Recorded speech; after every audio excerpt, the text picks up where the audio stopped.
जज़ाकल्लाह। शुरू अल्लाह के नाम से जो निहायती मेहरबान और रहम करने वाला है। तुम्हारा रब खूब जानता है कि तुम्हारे दिलों में क्या है। अगर तुम नेक रहोगे तो तौबा करने वालों को माफ़ कर देने वाला है। अस्सलाम वालेकुम। रमज़ान के समा में आपको कहती हूँ मैं खुश आमदीद। आज 22वां रोज़ा है और आज 23 मार्च भी है। आज का दिन वो अजीम दिन है कि जब बरसग़ीर के मुसलमानों की किस्मत बदली थी। करारदाद पाकिस्तान आज ही के दिन मंजूर हुई थी। हमारे बड़े बुज़ुर्गों ने बहुत कुर्बानियाँ दी हैं इस वतन पाक को हासिल करने में। मैं नहीं जाऊँगी उन कुर्बानियों को दोबारा जिक्र नहीं करूँगी कि क्या कुछ हुआ था, लेकिन मैं आपसे ये सवाल ज़रूर पूछना चाहूँगी कि आप छोटी छोटी बात पे मुल्क को जो है वो ब्लेम करते हैं। आप ये बताएं आपने अपनी इंडिविजुअल कैपेसिटी में मुल्क के लिए क्या किया है। हम सब एक दूसरे को बेईमान बोलते हैं। आप इस वक्त अगर अभी बाहर निकलें, बाहर बाज़ारों का रुख करें, वहाँ पे जो ठेले वाला है उससे भी आप जाके कुछ चीज़ लेने की कोशिश करेंगे, वो आपको दाम भी ज़्यादा बताएगा, वो नाप तोल में भी कमी करेगा। वो खुद क्या कर रहा है? यहाँ पे लोग टैक्स नहीं दे रहे। शिकायत ज़रूर है लेकिन टैक्स नहीं देंगे, अपना हक अदा नहीं करेंगे और बस यही चाहेंगे कि आपको सिर्फ और सिर्फ मिलता ही रहे और आप रिटर्न में अपने मुल्क को कुछ ना कहें और कुछ ना दें।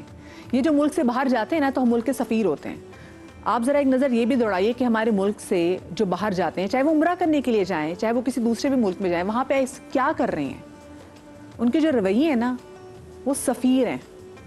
तो हमें अपने अंदर झांकने की ज़रूरत है, हमें अपना मुहासबा करने की ज़रूरत है भाई कि क्या हमने भी पाकिस्तान के साथ वो किया। अभी आप फ़लस्तीन की तरफ देख लें, आपको पता चलेगा कि आज़ाद फ़िज़ाओं का मतलब क्या होता है। आप कश्मीर की तरफ देखें, आपको पता चलेगा कि हम कितने सुकून से, हमारी बच्चियाँ, हमारी बहनें कितने सुकून में अपने घरों में सोती हैं। हमें वो टेंशन ही नहीं है। तो अपना मुहासबा ज़रूर कीजिएगा और अपने आप से पूछिएगा ज़रूर कि हमने क्या किया पाकिस्तान के लिए, हमने क्या दिया पाकिस्तान को। आज क्योंकि हम रवैयों के हवाले से बात कर रहे हैं, हमें हुकूकुल इबाद के हवाले से बात करनी है। हमें ये देखना है कि हम बहैसियत मुसलमान, बहैसियत इंसान कैसे हैं। मैं जिस दफ्तर में काम कर रही हूँ, मेरे साथ जितने भी लोग होते हैं, मेरे कुलीग्स होते हैं, क्या वो मेरे रवैये से, मेरी ज़बान से महफूज हैं। मैं जो घर में रहती हूँ, मेरे मातहत जो लोग काम करते हैं, मेरी डोमेस्टिक हेल्प जो है, क्या वो मुझसे महफूज है। कि ऐसा तो नहीं कि मैंने जिस दिन रोज़ा रखा और मैं कहूँ कि आज तो मेरा रोज़ा है, मैं आज तहस नहस कर दूँगी, मुझे बहुत गुस्सा है। अक्सर हम ऐसे लोगों को देखते हैं। रोज़े में आप जनाब रोड रेज जितनी देखते हैं, लोग सिग्नल्स तोड़ रहे होते हैं, ठीक है। उसके बाद और ज़रा सी किसी को गाड़ी हिट कर जाए तो लोग फौरी गालम गलोच पे आ जाते हैं।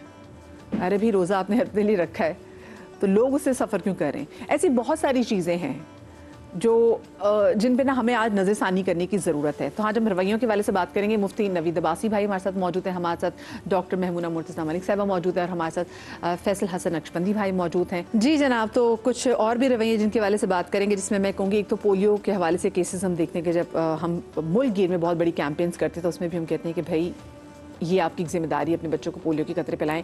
मुझे लगता है ये आपके बच्चे का हक है आप पर कि उसको एक सेहतमंद फ्यूचर चाहिए और आप उससे उसका सेहतमंद फ्यूचर चलेंगे। तो हम हुकूकुल बात में तमाम तो चीज़ें आ जाती हैं, हम उस वाले से बात करेंगे। अस्सलाम वालेकुम जी, खुश आमदेद कहूँगी आपको। आप हुकूकुल बात है क्या और हुकूकुल बात किन किन लोगों पे आता है?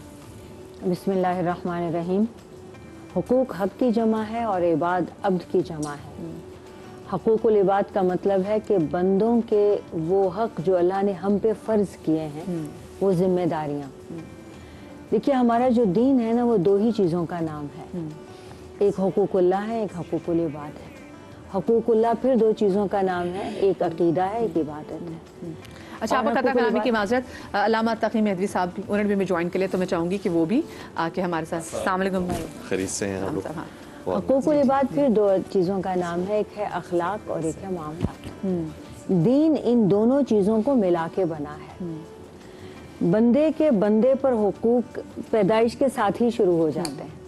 कोई बंदा ऐसा नहीं है कि वो खुद से पैदा हो जाए, अपनी परवरिश कर ले, अपनी तरबियत कर ले, हत्ता कि मर जाए तो खुद को खुद से दफना ले। डिपेंड करता है मतलब इंसान शुरू ही से दूसरे इंसान का मोहताज रहा है और मरते वक्त तक रहेगा। अब उसके लिए सबसे पहले माँ बाप आते हैं। हुकूकुल इबाद में आपने पूछा ना कौन कौन आते हैं, सबसे पहले माँ बाप आते हैं, फिर असातिज़ा आते हैं, औलाद आती है, मियाँ बीवी आते हैं। ये पूरा मुआशरा फिर बंदों से भरा हुआ है। कौन किस कैपेसिटी में आप पर फर्ज हो जाता है और कौन हकदार हो जाता है, अब उसमें उसकी जान, उसका माल, उसकी इज्जत आप पर फर्ज है कि आप उसकी हिफाजत करें और ये उसका हक है कि आपसे वो महफूज रखे। तो ये असल में जो हुकूक हम एक दूसरे को अल्लाह ताला के हुकूक देते वक्त हम समझते हैं हम इबादत कर रहे हैं, लेकिन हमें ये नहीं पता कि इबादत सिर्फ 5 वक्त की नमाज पढ़ना या साल में 1 महीना रोज़ा रखना या साल में 1 बार ज़कात देना या ज़िंदगी भर में 1 बार हज कर लेने का नाम नहीं है। इबादत अल्लाह ताला की इताअत और अल्लाह के हुक्म की तामील है, बेचूचरा, जैसे उसने कहा वैसे करना है। और उसमें उसने ये कहा है कि मैं अपने हकूक तो माफ़ कर दूंगा जितने चाहे, लोगों के अपने, मैं बंदों के माफ़ नहीं करूंगा। अब बंदों में भी जो अखलाक है उसमें अगर फ़र्ज़ कीजिए कहीं कमी कोताही रह जाती है और मैं आपसे कभी मिलती हूँ और सॉरी कर देती हूँ तो अल्लाह ताला भी माफ़ कर देता है। लेकिन जो मामलात हैं उसमें आपकी माल छीन लेना है, आपकी इज्जत छीन लेना है, आपकी जान ले लेना है, बेईमानियाँ हैं, ये सब, उसमें अल्लाह ताला फरमाते हैं कि बंदा माफ भी कर दे तो भी अल्लाह ताला हिसाब लेगा। अच्छा, बहुत सारी जगहों पे हम देख रहे होते हैं मुफ्ती साहब के 5 वक्त की नमाज भी पढ़ रहे हैं, इखलाक भी बहुत अच्छा है, दीनदार भी हैं, हज भी करें, लेकिन पड़ोसियों के हुकूक आप सही अदा नहीं करें।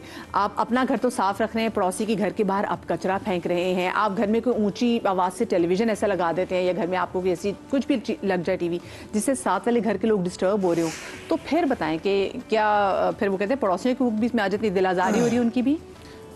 नहमदुहु सल्ली अला रसूलिल करीम, अम्मा बाद, बिस्मिल्लाहिर्रहमानिर्रहीम। कुरान मजीद बुरहान रशीद ने हुकूकुल इबाद को बड़ी सरात व वज़ात के साथ बयान किया है। जो भी आपने सवाल किया, ये बंदों के बंदों पर आके हैं कि हम किसी को तकलीफ़ न दें और कोई किसी को तकलीफ़ दे रहा हो तो उसको रोकें। कुरान मजीद फ़ुरक़ान हमीद की सूरह माऊन है, अरअयतल्लज़ी युकज़्ज़िबु बिद्दीन फ़ज़ालिकल्लज़ी यदउल यतीम वला यहुद्दु अला तामिल मिस्कीन फ़वैलुल लिल मुसल्लीन अल्लज़ीना हुम अन सलातिहिम साऊन। ये सलात की बात बाद में जाके की जा रही है, पहले बंदों के हुकूक बयान किए जा रहे हैं। आप ज़रा अंदाज़ा लगाएं कि अबू जाल ने यतीम को जो उसकी किफ़ालत में था, उसने ज़िम्मे लिया हुआ था, उसने धक्के दे के निकाला, तो लोगों ने कहा कि तुम नबी पाक सल्लल्लाहु अलैहि वसल्लम के पास जाओ, मक्का का दौर है। तो उनका ख्याल ये था कि जब हुजूर आएंगे तो हुजूर का माज़अल्लाह मजाक उड़ाया जाएगा। तो जब यतीम दर मुस्तफ़ा पे आया तो नबी अलैहिस्सलाम एक यतीम के हक़ के लिए काफिर व मुशरिक आदमी के पास चले गए, और जब हुजूर गए तो उसने यतीम का फ़ौरन हक़ अदा कर दिया। लोगों ने पूछा ये तूने क्या किया?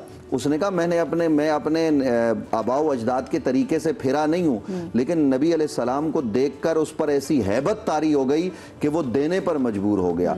तो कहने का मतलब ये है कि सिर्फ यतीम नहीं, मुआशरे में हर आदमी का हम पर हक है, माँ बाप के हुकूक से लेकर बच्चों के हुकूक तक, पड़ोसियों के हुकूक तक, हत्ता कि हम जिस रास्ते से गुजरते हैं ना, उस रास्ते से जो दूसरे लोग गुजर रहे होते हैं उन लोगों का भी हम पर हक है। तो ये हुकूक कौन अदा करेगा? ये हमने अदा करने, लेकिन हमने मादरत के साथ इनको छोड़ दिया है। इसी वजह से यार हमारे मुल्क में अफरा तफरी, बदअमनी, ये दहशतगर्दी, ये जो चीज़ें हैं ना, जब हम एक दूसरे के हक सल्ब करते हैं तो अल्लाह का अर्श हिल जाता है। और मुफ्ती साहब, हम देखते हैं बहुत सारी जगहों पे ना हम अपनी आसानी के लिए कुछ ऐसी चीज़ें करते हैं जिसकी वजह से बाकी लोगों को नुकसान हो रहा होता है। जैसे अलामा साहब, हम जुम्मे के दिन अक्सर देखते हैं कि लोग सड़कों पे भी, मेन रोड्स पे भी नमाज के लिए दरियाँ बिछा देते हैं, उससे ट्रैफिक ब्लॉक हो रही होती है। तो फिर ऐसी सूरत में क्या अहकाम आता है? क्या ये दीन अलाउ करता है?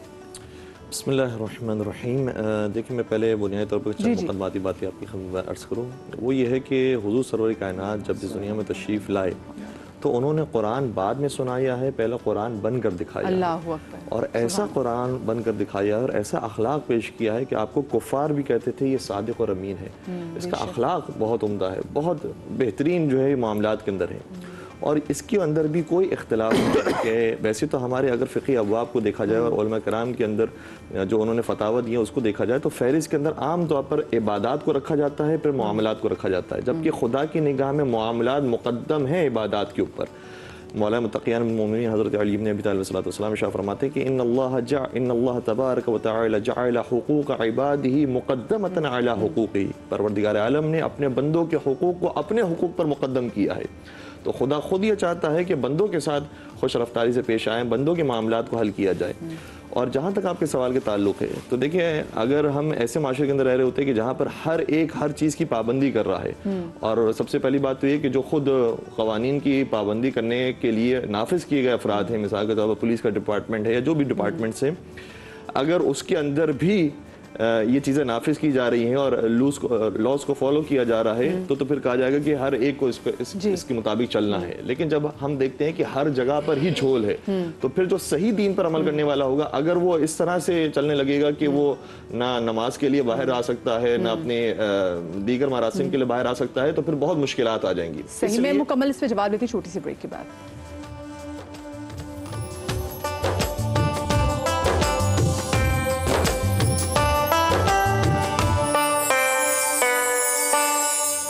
जी बिस्मिल्लाहिर्रहमानिर्रहीम। ब्रेक के बाद मैं आपको एक बार फिर से खुश आमदीद कहती हूँ। आप लोग हमारे समा डिजिटल का यूट्यूब चैनल है, उसके कमेंट सेक्शन में जाके आस्क मदिया नकवी पे आपका कोई भी सवाल हो उलमा दीन से, तो आप लोग अपना पोस्ट कर सकते हैं क्वेश्चन, और फिर आपका वो सवाल अमानत के तौर पर मैं यहाँ पर उलमा दीन से पूछूंगी।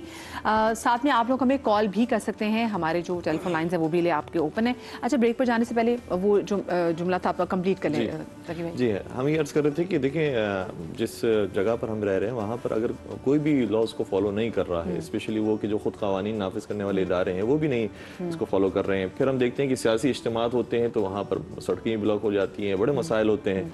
तो जब हर चीज़ के अंदर हमने इजाज़त दी हुई है तो क्यों नमाज जुमा के लिए हम पाबंदी लगा रहे हैं? उसमें भी बेहतर तो यही है कि जहाँ तक आपकी एरिया है और मस्जिद है वहाँ तक ही आप नमाजियों को रखें। लेकिन अगर किसी ने परमिशन ली हुई है या एक आदत बनी हुई है और सबके रूटीन के अंदर है कि इस जगह पर जुमे के दिन ये कैफियत पैदा होती है, तो फिर उसमें कोई मुज़ायका नहीं है। लेकिन अगर हम ऐसी जगह पर रह रहे हैं कि जहाँ पर हर एक लॉज को फॉलो करते हैं, और ये हुक्म शरीयत भी है और करना भी चाहिए, इंशाल्लाह हम उस मरहले पे भी पहुँचें कि जहाँ पर लॉज को फॉलो किया जा रहा है वहाँ पर हमें भी पाबंदी करनी चाहिए और कोशिश करनी चाहिए कि कोई हमारी वजह से मुश्किलात के अंदर ना है, तकलीफ के अंदर ना है। और हुकूकुल इबाद के अंदर जो एक बात चली है, मैं एक और चीज़ की तरफ भी इशारा करना चाहूँगा कि देखिए, कभी कभार ऐसा भी होता है कि हमारे यहाँ पर जैसे अभी रमज़ान आ गया है, तो जिनकी नौकरियां लगी हुई है वो कहेंगे कि भाई मैं रोज़े से हूँ इसलिए मैं ये काम नहीं कर सकता, अभी इफ्तार का वक्त आ गया मैं काम नहीं कर सकता, सहरी का वक्त आ गया मैं काम नहीं कर सकता, नमाज का टाइम हो गया मैं काम नहीं कर सकता, जुमे का टाइम हो गया। तो हमारे यहाँ पर जो मामलात को इबादत के बहाने से ख़त्म किया जाता है और उसके अंदर कोताही की जाती है, इसकी कोई इजाज़त नहीं है, इसकी पाबंदी करनी चाहिए। और जो हुकूक आपको मिलते हैं, जो आपको सैलरी मिलती है, वो भी उस बुनियाद पे मिलती है कि आप काम करें, ना ये कि आप बहाने दे देकर कोई ना कोई ऐसी चीज़ इख्तियार करें कि आपको छूट मिल जाए और छुट्टी मिल जाए और फिर आप जो है वो सिर्फ नाम के एम्प्लॉय बने हुए हों। सही। अच्छा, आस्क मदिया नकवी में सवाल आया है कि औरत के एतकाफ़ की हालत में घर की कामकाज के हवाले से क्या अहकाम हैं? जो ख़वातीन घर में एतकाफ़ करती हैं और उनके पास कोई एक्स्ट्रा हेल्प भी नहीं है, तो फिर वो ऐसा कर सकती हैं कि बगैर किसी से बातचीत किए अपने ज़रूरी काम निपटा के फिर अपने एतकाफ़ की जगह पे जाके बैठ जाए। सही, ठीक है। अच्छा, मुझे एक बात बताइएगा मुझे साहब, बहुत से लोग ऐसे हैं कि वो कहते हैं कि जी उनके पास कोई ऐसा इल्म है जिससे वो कोई उस ऐसे बंदे से बात कर सकते हैं जो उस दुनिया से जा चुका है। और मैंने कुछ लोगों को ऐसे देखा भी और वो कहते हैं कि हाँ उन्होंने 3-4 बातें सही बताई। क्या सही में कोई ऐसा इल्म एग्जिस्ट करता है कि जिससे आप जाने वाली रूहों से बात कर सकें? देखिए, ऐसा कोई इल्म वजूद नहीं रखता कि कोई आदमी ये दावा करे कि मैं जाने वालों से बात कर सकता हूँ। हाँ, इल्ला ये कि नबी अलैहिस्सलाम ने ख्वाब के बारे में बताया है कि ख्वाब जो है वो लोगों को आते हैं और ये तजर्बात में होते हैं कि ख्वाब में आने वाला जो दुनिया से चला गया है वो ख्वाब में आके कहता है कि इस वक्त मेरी कब्र में पानी आ गया, तो वाक़तन जब जाके देखा जाता है तो वहाँ पानी होता है, कब्र मुंतकिल कर ली जाती है। ऐसी सूरतें तो ख्वाब की हालत में तो बात हो सकती है, लेकिन ज़ाहिरी तौर पर कोई आदमी ये दावे करता फिर कि मैं कब्र पे खड़ा हूँगा तो अभी देखना कब्र वाले जो है ना वो जवाब देंगे, तो ऐसे ये दावे करने ही नहीं चाहिए। हाँ, कब्र वाले सुनते ज़रूर हैं, जब आप जाते हैं तो सबसे पहले कहा गया है कि हम उनको सलाम करें, सलाम का वहाँ से जवाब आता है। और फिर जब बुजुर्गान के उधर जाएँ तो वो फिर उनके तवस्सुल से दुआएं भी करें, तो ये सब बिल्कुल दुरुस्त है। और वो जवाब देते हो तो हम तक पहुँचे ये ज़रूरी भी नहीं है। ज़रूरी नहीं। अल्लामा साहब, आपसे भी सवाल है। इसमें वैसे तो मुफ्ती साहब ने जो पाकिस्तान के माहौल को देखते हुए फरमाया, बिल्कुल ठीक फरमाया कि अक्सर जो ये दावा कर रहे होते हैं वो अपने दावे में ठीक नहीं होते हैं। लेकिन कुछ औलिया खुदा ऐसे होते हैं कि जो बहुत ख़ासुल ख़ास और बहुत नादिर होते हैं और जो बहुत गुमनान भी होते हैं। वो ऐसे नहीं कि इश्तिहारबाजी करके जो है वो अपनी शोहरत चाह रहे हों। उनके अंदर कुछ अफराद ऐसे जिनके अंदर ये सलाहियत होती है कि वो रूहों को हाजिर करते भी हैं। और ये बाकायदा मराजीन और मुश्तदीन से सवाल किया गया कि अगर कोई ऐसा कर सकता है तो क्या ये जायज़ है? तो उन्होंने फरमाया कि अगर इससे रूह को या किसी और तीसरे शख्स को तकलीफ ना होती हो तो फिर एहज़ार रूह करना ये जायज़ भी है। और ऐसे वाक़यात भी मिलती हैं और वाक़यात की तस्दीक भी हो चुकी है। मिसाल के तौर पर आयतुल्लाह अल्लामा मोहम्मद हुसैन तबातबाई जो तफसीर अल मीज़ान की मुफस्सिर थे, उनके भाई मोहम्मद हसन तबातबाई वो इस काम के अंदर महारत रखते थे और उन्होंने बहुत सारे अरवा को उसमें हाजिर किया। उसमें से एक अपने वालिद साहब की भी रूह को हाजिर किया। तो वालिद साहब ने अपने बेटे से कहा कि भाई को कहना कि जो तुमने तफसीर अल मीज़ान लिखी है उसके सवाब में मुझे शरीक नहीं किया, तो उनसे कहो कि इस कार खैर के अंदर मुझे भी शरीक करें वो। तो जब ये ख़त लिखा गया उन तक बात पहुंची तो उन्होंने कहा कि बिल्कुल ठीक है, मैंने उस वक्त तक ये इरादा नहीं किया, तो मेरा ये मकसद ये नहीं था कि मैं उनको शरीक ना करूं, बल्कि इस काबिल ही नहीं है मेरा अमल कि मैं उसको क्या भेजूं और इसाल करूं। लेकिन अब चूंकि बाबा ने कहा है तो फिर मैं अब ये इसाल करूंगा। और जब इसाल कर दिया तो दोबारा से रूह को हाजिर किया गया और उन्होंने शुक्रिया अदा किया। तो ये बहुत गिने चुने और बहुत बड़े वली खुदा के ये वाक़यात हैं। लेकिन उमूमी तौर पर जो हम माशरे के अंदर सूरत हाल देख रहे हैं उसके अंदर हर दावे करने वाले के पीछे हम नहीं जा सकते, बल्कि गुरेज करना चाहिए। और कभी कभार ये लोग शिर्क और कुफ्र तक भी ले जाते हैं। सही। अच्छा, आपका सवाल यह है कि एक शख्स है, उन्होंने कहा है कि उनका जो घर है वो सिंध और पंजाब के बॉर्डर पे है, तो उन्होंने कहा कि मैं जो रोज़ा इफ्तार करूँ वो मैं सिंध के उसके जो वक्त है कि आप क्या है सिंध के अजान के एतबार से करूँ या फिर पंजाब जो अव्वल हो, डिफरेंस है जो पहले हो, क्योंकि आप सल्लल्लाहु अलैहि वसल्लम ने सहरा में आप सफ़र की हालत में आपने सबसे पहले यानी गुरूब का जो अव्वल वक्त है आपने, हालांकि कुरान मजीद में है ना कि आप इसको रात तक मुकम्मल फरमाएं, तो आपने फरमाया कि अव्वल वक्त पे सहरी आखिर वक्त पे मेरी उम्मत और इफ्तार अव्वल वक्त पे किया करे। तो जो पहले हो, जो चंद मिनट का ही फ़र्क होता है, जो पहले हो उस पर करे। इफ्तार के लिए अहले सुन्नत का इमाम अबू हनीफा हनफी मसलक के लिए सही। अच्छा, एक सवाल ये भी आया है कि कॉलर ने वो कह रहे हैं कि उनकी वालिदा की उम्र बहुत ज़्यादा है और वो रोज़ा नहीं रख सकती, तो उनका फ़िदिया क्या है? देखिए, फ़िदिया वो अपनी इस्तिताअत और ताकत के मुताबिक देंगे। वो शेख फ़ानी जो सर्वाइव नहीं कर सकते ज़ाहिर है रोज़े की हालत में, ऐसे लोगों को या ऐसा मर्ज़ लायक है कि सही होने की उम्मीद नहीं है। बाज़ लोग रोज़ा छोड़ देते हैं, कहते हैं हम फ़िदिया देंगे, हालांकि सही होने के बाद वो रख सकते हैं, तो उनको रखना है, उन्होंने फ़िदिया नहीं देना। फ़िदिया उसने देना है जो बाद में भी ताकत ना रखता हो। तो फ़िदिया एक फितराना जितना है वो गंदम के हिसाब से, जौ के हिसाब से, किशमिश के हिसाब से, खजूर के हिसाब से, जितनी आपकी इस्तिताअत है आप फ़िदिया दें। अगर वालिदा है, बुज़ुर्ग हो गई है, तो ज़ाहिर है उनकी तरफ से उनके बच्चे वो फ़िदिया अदा करेंगे। तो आम तौर पर आजकल जो फितराना है पाकिस्तान में वो तकरीबन 240 से 250, तो मैं तो तजवीज़ ये करूँगा कि 240 के बजाय 10 रुपये बढ़ा दें, 250 के हिसाब से आप फितराना दें, तो 30 दिन का फ़िदिया 250 के हिसाब से जो बनता है तकरीबन 7,500 रुपये बनेगा। वो कम अज कम है, ये कम अज कम है, तो लोग कम अज कम की तरफ ही जाते हैं। गरीब तो यही करे, लेकिन जिसको अल्लाह ने इस्तिताअत दी वो बढ़ा के करे। अच्छा अल्लामा साहब, सवाल आया है कि वो जो हमारे भाई हैं जो परेशानी में मुब्तला हैं, वो कह रहे हैं कि उनको सिगरेट पीने की बड़ी आदत है, वो एतकाफ़ में बैठे मैं अगर जो आगे 3 दिन बैठेंगे वो कहेंगे कि मैं क्या इफ्तार के बाद सिगरेट पी सकता हूँ? ये शुक्र उन्होंने इफ्तार के बाद कह दिया, वरना रोज़ा बातिल हो जाता है सिगरेट पीने से, और एहतिकाफ के अंदर ज़रूरी है कि इंसान रोज़े से हो। तो अगर इफ्तार के बाद उन्होंने सिगरेट पीनी है तो बहरहाल किसी ऐसे गोशे में जाकर जहाँ पर दूसरों को तकलीफ़ ना हो, वहाँ जाकर पीना चाहें तो उसके अंदर मुज़ायक़ा नहीं है। बहरहाल ये इस काम से जितना परहेज़ कर सकता है परहेज़ करे, लेकिन हराम नहीं है और इससे एहतिकाफ बातिल नहीं होता। और एक दो जो सवालात थे उसके अंदर अगर हम फ़िक़्ह जाफ़िया के हवाले से भी ऐड करना चाहें, तो जैसे बहन ने कहा कि एहतिकाफ़ ख़वातीन का घर के अंदर हो सकता है, तो फ़िक़्ह जाफ़िया के मुताबिक ख़वातीन हो या मर्द हो, हर एक को जामा मस्जिद ही के अंदर एहतिकाफ़ अंजाम देना पड़ेगा। और दूसरी बात जो है वो एक मुफ्ती साहब ने बयान फरमाई थी, वो तकरीबन फ़िदिया के हवाले से ऑलमोस्ट ठीक है, हमारे यहाँ भी बिल्कुल ऐसा ही है और कुरान करीम का भी ये हुक्म है, लेकिन जो उसकी मकदार है फ़िदिये की वो है 3 पाव आटा या 3 पाव खाने पीने की कोई चीज़ वो फ़कीर को दी जाए और मुस्तहिक को दी जाए। और फ़ितरा जो है वो 3 किलो है हमारे यहाँ जी।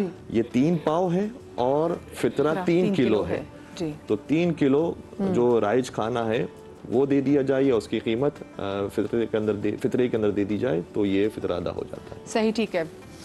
अच्छा जी, वो सवाल है वो, अच्छा मुझे जी बिल्कुल जी नवीद भी ऐड कर दीजिए कि नबी अलैहिस्सलाम ने चूँकि लहसुन और अदरक ये खा के आने से भी मस्जिद में मना किया है, तो आप मस्जिद में सिगरेट पिएंगे, यानी एतकाफ़ मस्जिद में होगा।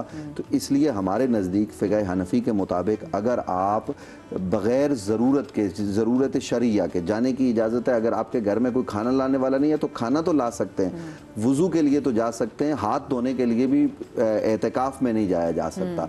तो हमारे नज़दीक एतकाफ़ में कतअन सिगरेट पीने की इजाज़त नहीं है। चलो मेरा भाई खबरदार। हाँ अच्छा सवाल है जी कि मेरा रोज़ा है, मेरा नहीं, कि जिनका सवाल है वो कह रहे मेरा रोज़ा है, मुझे हिचकी बहुत आ रही, मैं पानी पी सकता हूँ?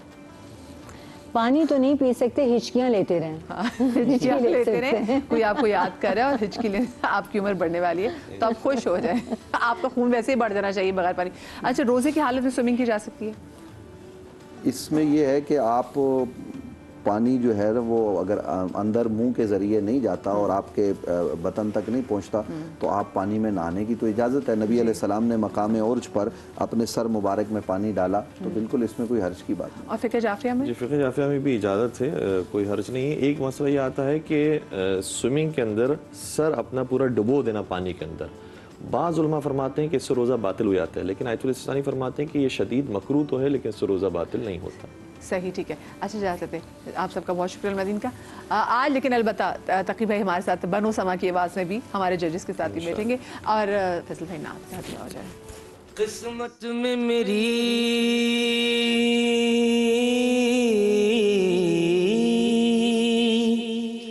चैन से जीना लिख दे,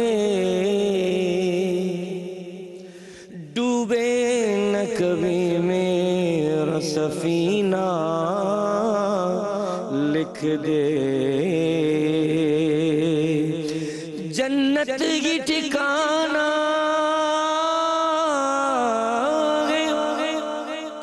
जन्नत की ठिकाना है मगर इस दुनिया में ऐ कातिब तकदीर मदीना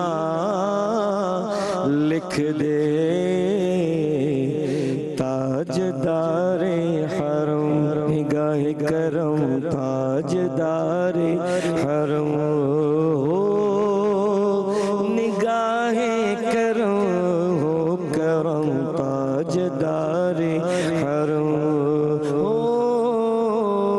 निगाह करम हो करम, ताजदारे हरम, चश्मे रहमत बेकुशा सूए मनरदाज नजर, ऐ कुरैशी लक़बी हाशमियो मुत्तलबी, ताजदारे हरम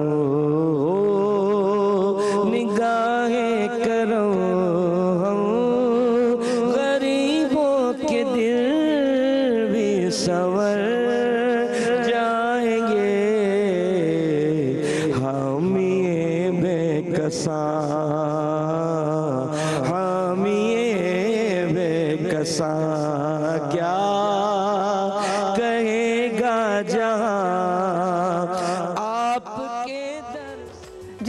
और एक बार फिर से खुश आमदेद। तो किचन में हम आ गए और किचन में आज बहुत सारा काम है और बहुत सारे काम करने से पहले शेफ समिया जो है ना वो हाथ धोने के लिए खड़ी हो गई हैं। अस्सलाम वालेकुम। वालेकुम अस्सलाम। कैसी हैं आप? ठीक है, मैं बिल्कुल ठीक। आप बस कैसी हैं? आज का जो दिन है वो बड़ा ज़बरदस्त है। पाकिस्तान डे है, रेजोल्यूशन है और लाइफ बॉय का रेजोल्यूशन है कि अच्छे काम के लिए आपने लाइफ बॉय से धोने हैं हाथ। तो हम धो रहे हैं हाथ और अब हम जा रहे हैं किचन में। और किचन में आज हम बहुत ही ज़बरदस्ती रेसिपी बना रहे हैं। मैं देख रही हूँ ऑलरेडी बड़ा काम हो चुका है, बहुत सारा काम हो की चुका भी है। मजीद ज़रूरत भी है। यस, तो यहाँ पे हम बना रहे हैं आज कनपाव चिकन विद फ्राइड राइस। ठीक है। और साथ हम बनाएंगे आज एक कहवा। और कहवा हम बनाएंगे हमारा बहुत, हम इफ्तार में उसके बाद रमजान में तो हम चाइनीज बहुत कम खाते हैं, लेकिन अब क्रेविंग हो रही है मुख्तलिफ खाने की। और खास तौर पे क्योंकि अब ईद भी करीब है तो लोगों को थोड़ी सी चीजें की नीड होती है कि हम किस तरह से बनाएं। तो आज हम बनाएंगे रूह अफ़ज़ा से कहवा, जो कि आप इफ्तार के बाद जो है वो बिल्कुल आप ले सकते हैं और अपने मेहमानों को भी सर्व कर सकते हैं।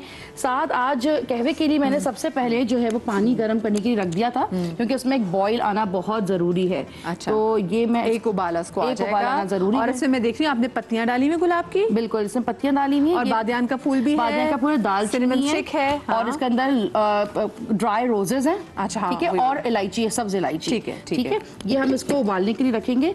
साथ यहाँ पे ये लॉक हो गया है, 1 मिनट। अच्छा, ऑन कर देते हैं। हाँ, इसको प्लीज जरा भी आके ऑन कर दें। ये लॉक हो गया है, ये लॉक हो गया। चलो, अच्छा, जब तक हम लोग चिकन को मैंने भाई आके जरा इसको ठीक कर दें। हाँ, ये लॉक हो गया। चलें।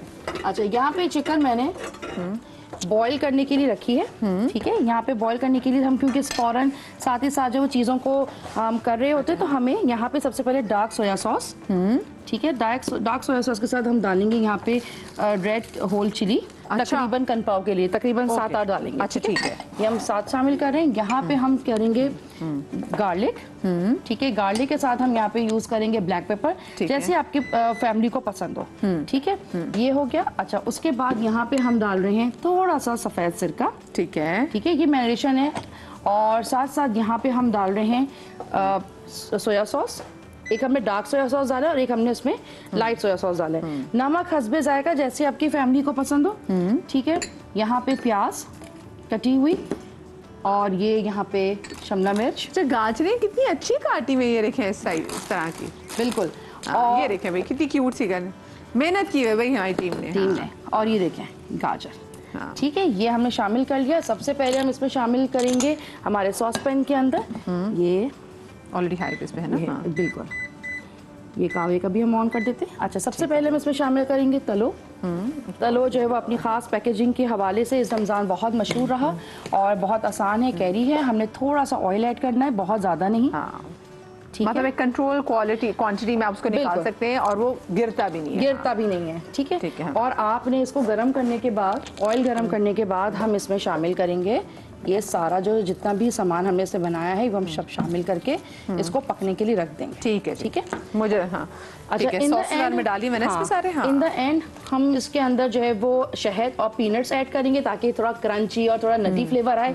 और साथ हम यहाँ पे किनौर के जो क्यूब है वो हम थोड़ा सा यखनी जैसा फ्लेवर देंगे, टेस्ट को एलिवेट करने के लिए इसका। हाँ, ठीक है, ये हो गया हमारी रेसिपी। अब हम आ रहे हैं बहुत ही जबरदस्त एक और रेसिपी के साथ, जो कि बहुत आसान है और बहुत झटपट है, हमें बिल्कुल भी मुश्किल नहीं होगी। ठीक है। अच्छा, आज हम बना रहे हैं बहुत अच्छा सा एक शेक और उसके लिए हमें प्रलीन की जो है वो आइसक्रीम की नीड है, वॉल्स की, क्योंकि ये एक तो बहुत सस्ती है 499 रुपीज़ की, और क्योंकि हम बहुत अच्छा डिलाइट बना रहे हैं तो हमें इसके लिए चाहिए। जैसे बचपन कितना अच्छा था ना, चीज़ें जो आइसक्रीम थी वो तब उस टाइम पैसों में पूरी आ जाती थी। अब आजकल जो है आइसक्रीम थोड़ी महंगी मुश्किल है। अच्छा, यहाँ पे बादाम पिस्ते लेने हैं, यहाँ पे जो आमंड का पेस्ट है वो हम ऐड कर रहे हैं।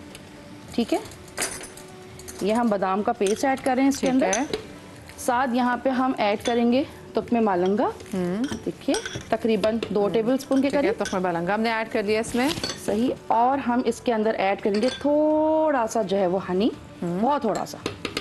ठीक है, और यहाँ पे बहुत ही अच्छा सा आइसक्रीम का एक जबरदस्त सा स्कूप,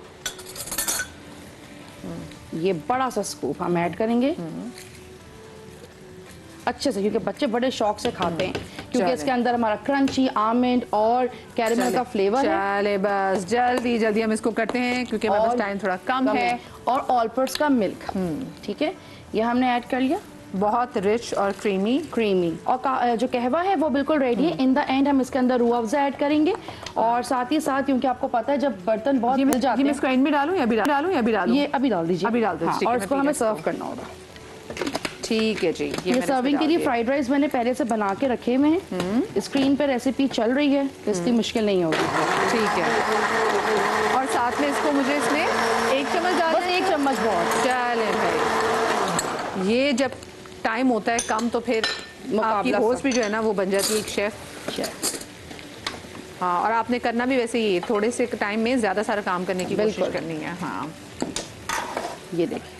चले इसको मैंने मिक्स करके ये भी आपका शेक तैयार हो चुका है। क्या बात है, शेक भी तैयार हो गया। और हम कहवा भी निकाल लेते हैं। वैसे देखिए हम 1 और 1 यहाँ पे 11 हो गए हैं। चले जी हम इसको जल्दी से हम इसको डिश आउट कर देते हैं। डिश आउट के लिए हमने डिशेस रखी, फ्राइड राइस बनाया हुआ है यहाँ पे।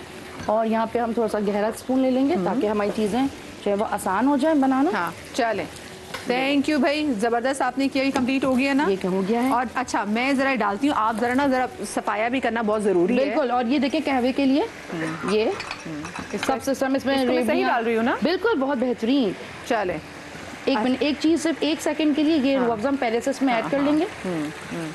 और फिर उसके ऊपर हम कहवा ऐड करेंगे तो जो गुलाब का जो फ्लेवर आएगा वो इसमें आएगा। और साथ ही साथ हमारा ये विम। हाँ, क्या बात है समिया, आपको ना कम टाइम में ज्यादा चीजें कैसे करनी है बहुत अच्छा तरीके ये विम आपकी इस जल्दी से जो किचन में हमें हड़बड़ बच जाती है ना, तो अभी विम हमें देगा हेल्प। और आप लोग जाइए, छोटे बार पे 15 रुपए, बड़े बार पे 20-30 रुपए की जो बचत है, जाइए अपनी ईद को जो है आसान बनाइए और साफ सुथरी बनाएं। चलें ठीक है, अब जरा मुझे ब्रेक आ रही है जी। ब्रेक, हाँ नहीं ब्रेक आ रही, प्रोग्राम में ब्रेक आ रही, छोटी सी ब्रेक के बाद मिलते हैं।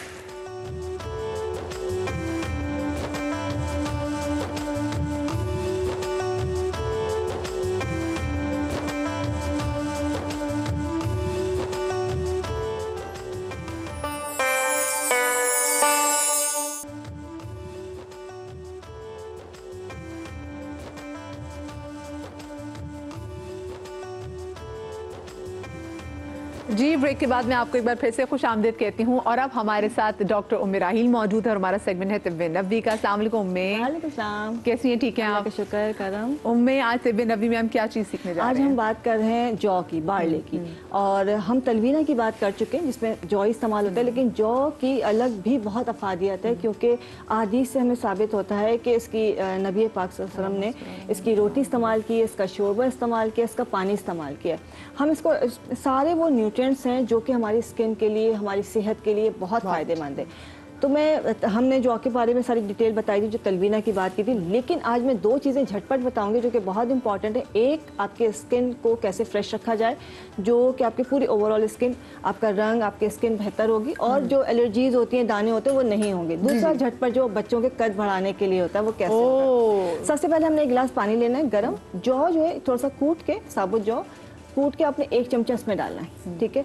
आधा चमचा सौंफ डालनी है, 1 से 2 इलायची डालनी है, 4 से 5 अदद पनीर बूटी, ये मैं सिर्फ दिखा रही हूँ, ठीक है। चंद पत्ती हमने पुदीने की डाली हैं। और इसके बाद ये आलू बुखारा जो है आपने डाल देना है 3 से 4 अदद। ये आपने रात को भिगो देना है और ये सुबह पानी जो है अच्छी तरह से इसको मल छान के जिसे कहते हैं, और ये पानी सुबह निहार मुँह पीना है। वो तमाम बच्चे बच्चियाँ जिनको होता है कि दाने निकलते हैं, स्किन बहुत ख़राब हो रही है, एलर्जीज हो जाती है, रैशेस पड़ जाते हैं या गर्मी आते हैं, स्किन के मसले शुरू हो जाते हैं, उन्होंने ये पानी रेगुलर पीना है, कम से कम भी 1.5 से 2 महीने, ठीक है। अब वो लोग उनसे खुद पूछेंगे कि जी स्किन पे क्या किया है, मतलब उनको स्किन का कोई इंशाल्लाह ताला प्रॉब्लम नहीं आएगा। अच्छा, दूसरी चीज़ जो जौ से ही बनती है वो है जौ का सत्तू। इसलिए कि जौ में वो तमाम चीज़ें जो कि हड्डियों को मजबूत करती हैं, तो वो जो माएँ परेशान होती है बच्चों का कद नहीं बढ़ रहा है, बच्चों की सेहत नहीं बन रही है, जौ का सत्तू लेके उसको अपने दूध में मिला के, जिसे हम शेक बनाते हैं, जी, सिंपल इसमें दूध में आपने मिलाना, इसको एज अ प्रोटीन शेक जो की चीजें होती है वैसे दूध में डाल आपने। अच्छा, जब इसको आप डालेंगे, दूध डालें, उसमें कंडेंस मिल्क डालें, जौ डालें, सत्तू डालें और थोड़ा सा शहद डाल दें और ये सिर्फ आप शेक बना के दे दें, जूस की तरह, मतलब ड्रिंक की तरह बच्चे पिएं। आप अंदाज़ा नहीं कर सकते कि कितनी जल्दी हड्डियों को ताकत मिलती है। और वो बच्चे जो बहुत कमज़ोर होते हैं, जिनकी हड्डियां मजबूत नहीं है या चल नहीं पा रहे होते, उनके लिए ये बेहतरीन दवा भी है। देखिए ना बचपन में मतलब हम तो हमारे जो सुपर हीरोज हैं वो दुनियावी सुपर हीरोज हैं, तो हम तो जब सुपर हीरोज के वाले से बात करते तुम कहते हैं जी देखा आप हसरत अली को देखिए कितने ताकतवर थे, खुदा के शेर थे, वो जौ की रोटी खाते थे। तो बच्चों को बताएं कि अगर आपने स्ट्रांग बनना है उनकी तरह, ठीक है, तो आपको चाहिए कि आप ये जो जौ का जो आटा है, माओ को स्पेशली चाहिए कि जौ के आटा उसको हमने दूध में डाल के और उसमें शहद डाल सकते हैं, उसमें आप शहद भी डाल सकते हैं, क्योंकि जौ को थोड़ा सा भून के आप पीस लें, जौ का सत्तू बन जाएगा। अच्छा। आप इसको दूध में डाल के दे सकते हैं, नहीं तो सिंपल पानी में मिला के जो है गर्मी का बेहतरीन तोड़ है ये। जी जी। अच्छा वो जो सत्तू मिलता है वो जौ का सत्तू ही होता है? जौ का, गंदम का सबका मिलता है, लेकिन हम जौ का इस्तेमाल करेंगे। ये अल्सर का भी इलाज है। देखिए बच्चों की हड्डियों के लिए आपने दूध में डाल के दिया है, स्किन के लिए आपने पानी में डाल के पिया है, और जिनको अल्सर है या मैदे का मसला है उन्होंने इसका जो दलिया सुबह खाना है और जैतून का जो तेल है 1 चमचा पीना है, 40 दिन करना है और फिर अपना चेकअप करवा लें। ये नबी का नुस्खा है खास। यानी कि जो बुजुर्ग हैं वो भी इससे मुस्तफीद हो सकते हैं, वो दलिया खा सकते हैं, जो जवान है जो हजम कर सकते हैं वो जौ की रोटी खा सकते हैं, और बच्चे जिनकी हमें हाइट बढ़ानी है बिल्कुल उनके लिए जनाब आपको जो जौ का सत्तू है उसको दूध में डाल के इसको जो ड्रिंक बड़ी जबरदस्त बनती है, और साथ में वरना जो गर्मी के लिए जैसे कि आप गर्मी शुरू हो गई कराची में, तो आप पानी भिगो के पीना है। उसके अलावा जौ का सूप बनता है वजन कम करने के लिए। एक सवाल है, बहुत सारे लोग सत्तू पी के ना एसी में बैठ जाते हैं, तो क्या ये सही है? देखिए एसी में तो वैसे बिला ज़रूरत नहीं बैठना चाहिए, लेकिन जब आप सत्तू पी लेंगे, जौ का सत्तू पी लेंगे, तो आपके अंदर खुद एसी फिट हो जाएगा। जबरदस्त जनाब। मैं आपको वैसे तो कोई और वजीफा हम दे नहीं सकते कि आपने क्या शहादत की उंगली से करना है, बस आपने करना है इससे आपने ना इस वाले हाथ से आपने बनाना है जौ का सत्तू, ठीक है, और उसको पीना है, तो फिर आपको बिल्कुल एसी अंदर बैठने की जरूरत नहीं पड़ेगी। छोटी सी ब्रेक के बाद मिलते हैं।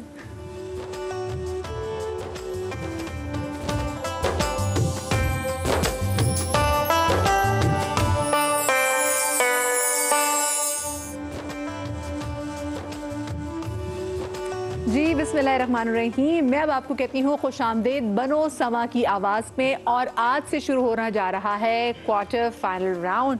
तो अब देखना है जनाब कि कौन सा ऐसा बच्चा है जो फिर हमारे सेमीफाइनल तक पहुँचेगा। हमारे साथ सभी रिमानी भाई साहब मौजूद है, सदीक इस्माइल साहब मौजूद है, और आज हमारे साथ अल्लामा तकी मेहदी साहब भी हमारे जजेस में मौजूद हैं। आप तीनों को खुशामदीद कहूँगी। हमारे जूरी मेंबर्स अवैस भी हमारे साथ मौजूद हैं, सलमान भी मौजूद हैं, और साथ में फैसल हसन नक्शबंदी भाई भी हमारे साथ मौजूद हैं। बताती चलूँ कि इंशाल्लाह जो बनेगा समा की आवाज़ 2025 का, उसको मिलेंगे समा टेलीविजन की जानिब से 5 लाख रुपए। जो सेकंड होंगे उनको 3 लाख, और जो थर्ड होंगे उनको मिलेंगे 2 लाख, और साथ में मरहबा गुलबहार की जानिब से 7 मोटर बाइक्स उन कंटेस्टेंट को दी जाएंगी इंशाल्लाह जो पहुंचेंगे हमारे बिल्कुल फाइनल राउंड्स तक। सो अब आप लोगों की अगर इजाज़त हो तो फिर मैं इसका आगाज़ भी करूं, और साथ में रूल भी आपको बताती चलूं कि भाई अब आपके पास पूरे 2.5 मिनट होंगे नात पढ़ने के। बजर बजेगा, ठीक है, और जहाँ पे बजर ख़त्म हो जाएगा आपका, तो आपको सिर्फ इतनी इजाज़त होगी कि आप 15 सेकंड सिर्फ आगे उसको बढ़ा सकते हैं। आपने अपने टाइम के अंदर, यानी कि आप जुमला कंप्लीट कर सकते हैं, आपको अपने टाइम के अंदर रह के ही नात पढ़नी होगी। तो चलें जी बिस्मिल्लाह करते हैं। और साथ में एक और चीज़ भी, अगर आप इन रूल्स को नहीं मानेंगे तो आपके -2 मार्क्स होंगे, ठीक है, यानी कि आपने 15 सेकंड से आगे एक्सटेंड किया, आपकी वहीं -2 काट लिए जाएंगे, ठीक है। चलिए जी बिस्मिल्लाह करते हैं। आज के हमारे जो पहले कंटेस्टेंट हैं, इनका नाम है सैयद अहमद शाह, एबटाबाद से इनका ताल्लुक है, और इनका ID है 39। तो पहले इन पे तारफी पैकेज देख लेते हैं।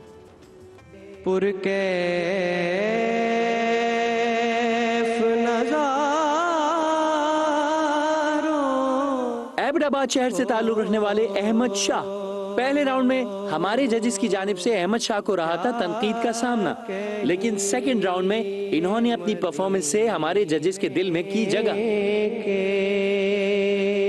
आज अहमद की परफॉर्मेंस कैसी रहेगी, सुनते हैं अहमद की आवाज।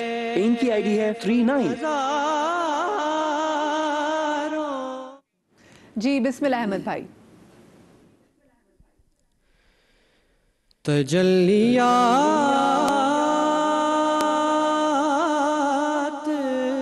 का गुलजार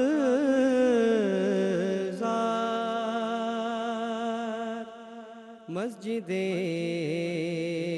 नबवी, तजल्लियात का गुलजार मस्जिदे नबवी, जमालिया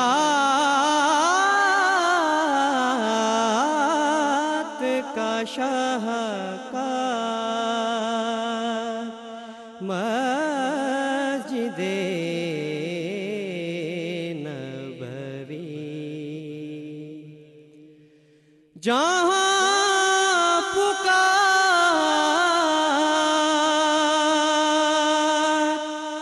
गुनाहगार की सुनी जाए,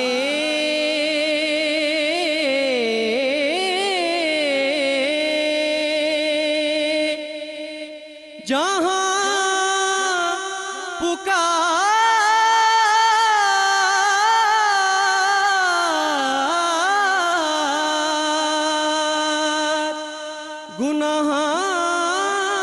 गुनाहगार की सुनी जाए,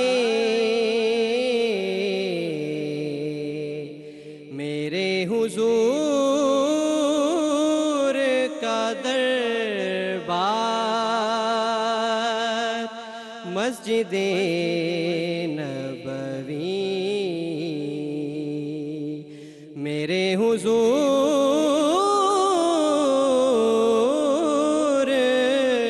का दरबार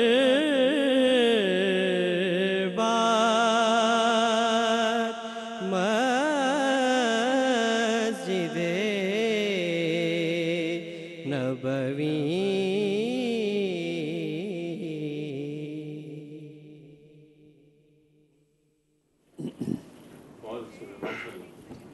चले चले ज़बरदस्त। अभी वैसे 19 सेकंड्स थे, चले ठीक है जी। कैसा पड़ा आज सैयद अहमद शाह ने? अहमद शाह हमेशा अच्छा पढ़ते हैं, लेकिन आज की इनकी परफॉर्मेंस में ऐसा लगा कि अस्ताई बड़ी मीठी बोली थी और अंतरे में थोड़ा सा टांट हो गए गला संभालने के लिए, मुझे ऐसा लगा। भारत टांट की क्या मानिए वैसे? थोड़ी सी शार्प कर दी आवाज़। असल में होता ये है कि वो टांट करने से आवाज़ होती है कि आपकी रेंज बढ़ जाती है और फटती नहीं है, ब्लास्ट नहीं करेगी। जी सलमान साहब, वैसे आपको उमूमी तौर पे बड़े मसले होते हैं। कुछ भी ऐसा नहीं लगा, उन्होंने बहुत अच्छा पढ़ा और एंड में थोड़ा सा सुर से बाहर हो गए थे, अच्छा एंडिंग करने के लिए। बाकी उन्होंने ओवरऑल बहुत अच्छा पढ़ा, मुझे नहीं लगा कि टांट पड़ा या इस तरह का पड़ा, मीठा पड़ा उन्होंने। नहीं, मैंने सिर्फ अंतरे का कहा है, मैंने सिर्फ अंतरे का कहा। जब ये ऑडिशन इनका हुआ था तो किसने इनको ज़्यादा नंबर दिए थे? मैंने। अच्छा, आप चले। ऑडिशन में तो सबको ज़्यादा नंबर यही देते हैं। हाँ चले ठीक है जी। सभी भाई, अहमद शाह ने आज बहुत संभाल कर पढ़ा माशाल्लाह, और दोनों ने जिस तरफ निशानदेही की है, होता ये कि जब अंतरा लेता है आदमी तो कभी कभी फोर्स ज़्यादा लग जाती है, लेकिन असल महारत यह है कि अगर आपने फोर्स लगा भी दी है तो आप निभा गए कि नहीं। क्योंकि अगर निभा जाए आदमी तो फिर वो ऐब नहीं रहता कि थोड़ा सा ऊपर कर लिया उसने। और ज़ाहिर रोज़े की हालत है तो अगर स्केल नीचे हो जाए तो वो ज़्यादा मुसीबत बन जाता है। लेकिन बहुत अच्छा पढ़ा। आखिर में जो इशारा किया है वो भी इतना वाज़ेह नहीं था, लेकिन आपने बहुत खूबसूरती से एक एक नोट लिया, बहुत सजा कर जगाएँ कहीं, इसलिए मुझे लगता है कि आज आप बहुत तैयारी से आए। माशाल्लाह। सिद्दीक भाई, माशाल्लाह इनका पढ़ना तो अच्छा और कलाम का इंतखाब भी बहुत अच्छा था, और अभी इनको थोड़ी मेहनत की ज़रूरत है। सनाखानी करते रहेंगे तो इंशाअल्लाह ये बड़े सनाखानों में अपना नाम दर्ज करा सकते हैं। बहुत अच्छा पढ़ा। अल्लामा साहब। जी, वैसे तो यहाँ सभी असातिज़ा मौजूद हैं और ये हमारा शोबा नहीं है। तालिम की हैसियत से और एक आम सुनने वाले की हैसियत से अर्ज़ करेंगे कि आवाज़ बहुत खूबसूरत थी, तर्ज बहुत खूबसूरत था, और ख़ूबसूरत बंद का और ख़ूबसूरत मानाखेज़ अशार का इंतखाब किया। और हमारे चूँकि बहरहाल हम इतना वक्त नहीं निकाल पाते, लेकिन चूँकि गैर मारूफ एक नात थी तो उसमें जब ऐसा तर्ज और ऐसी शायरी सुनने को मिलती है तो ज़्यादा लुत्फ़ आता है। माशाअल्लाह, बहुत बहुत ज़बरदस्त बात की। बाकी देखिए, क्योंकि हमारे पास टाइम मुख्तसर है तो आप कोशिश करें कि आप ऐसे बंद का चुनाव करें जो बड़े वाकई खूबसूरती से लिखें और जहाँ से आप अपनी मोहब्बत का भी जो है ना वो हक अदा कर सकें। फैसल भाई, वैसे आप मुझे बताइए, क्योंकि मैं अक्सर देख रही होती हूँ जब कोई नात खान वाला पढ़े थे तो जजेस तो ये तो बहुत पक्के हैं भाई, कोई एक्सप्रेशन नहीं देते। आप लोगों के चेहरों पे वैसे आ रहा होता है, मैं कंट्रोल। दरअसल बात ये है कि वो जिस अंदाज से वो पढ़ रहा था ना, तो वो जहाँ जहाँ खूबसूरती पैदा करने की कोशिश कर रहा था तो मैं दाद दिए बगैर रह नहीं पा। वो के अंदर होती है ना, अब ये तो बात जाहिर है, असातिज़ा माहिर लोग हैं, कंट्रोल कर लेते हैं, लेकिन वो अंदर जो चीज़ होती है जब आपके सामने कुछ एक्स्ट्रा ऑर्डिनरी किया जा रहा है जी जी, तो उसको दाद दिए बगैर मैं समझता हूँ कि अच्छा ये तो जूरी मेंबर हैं, ज़ाहिर ये जजेस हैं, मैं तो ज़ाहिर एक मेहमान की हैसियत से यहाँ बैठ रहा हूँ तो मेरा बनता है, मेरे लिहाज से भी बहुत ही खूबसूरत पड़ा। चले जी, आज के जो दूसरे कंटेस्टेंट हैं अब हम उनकी तरफ कदम बढ़ाते हैं। अहमद गुलजार कादरी इनका नाम है, गुजरात से इनका ताल्लुक है और इनका आईडी है 27 यानी कि 27। इन पे पहले तारुफी पैकेज देख लेते हैं। आज के हमारे अगले कंटेस्टेंट अहमद गुलजार कादरी जो ताल्लुक रखते हैं गुजरात से। अहमद की अब तक की तमाम राउंड की परफॉर्मेंसेस बेहतरीन रही हैं, लेकिन आज क्वार्टर फाइनल राउंड में ये हमारे जजेस और ज्यूरी मेंबर के सामने कैसा परफॉर्म करेंगे, सुनते हैं अहमद की आवाज। इनकी आईडी है 27। जी अहमद भाई बिस्मिल्लाह।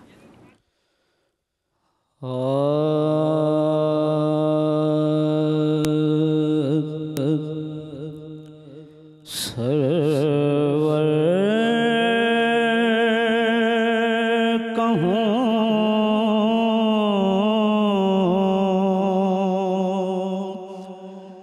कि मालिको मौला कहूँ तुझे बागे खलील का गुले देबा कहूँ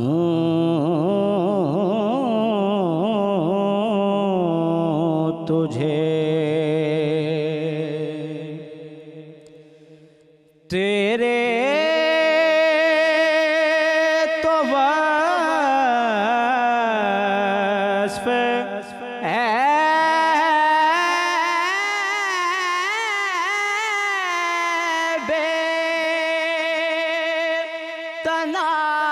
तनाही से हैं बरी तेरे तो वस्फ़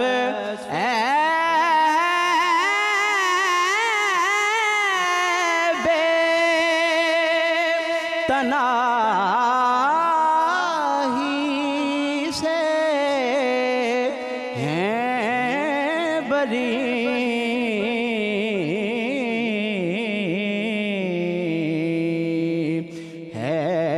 हैरान हूँ मेरे शाह मैं क्या क्या कहूँ तुझे बागे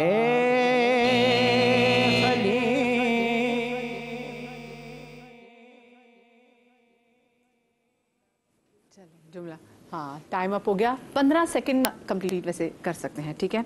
चल जी, कैसा पड़ा? मैं आज जो एक्सपेक्टेशंस थी ना अहमद गुलजार से, ये इनकी वॉइस टोन जो है ना वो बड़ा डिफरेंट टोन है इनके गले का, लेकिन मज़ा नहीं दिया आज बिल्कुल। मुझे ऐसा लगा ये डर के पड़ रहे थे या पहली परफॉर्मेंस जो हुई उसके बाद से ये डाउन हो गए, नहीं मज़ा दिया आज।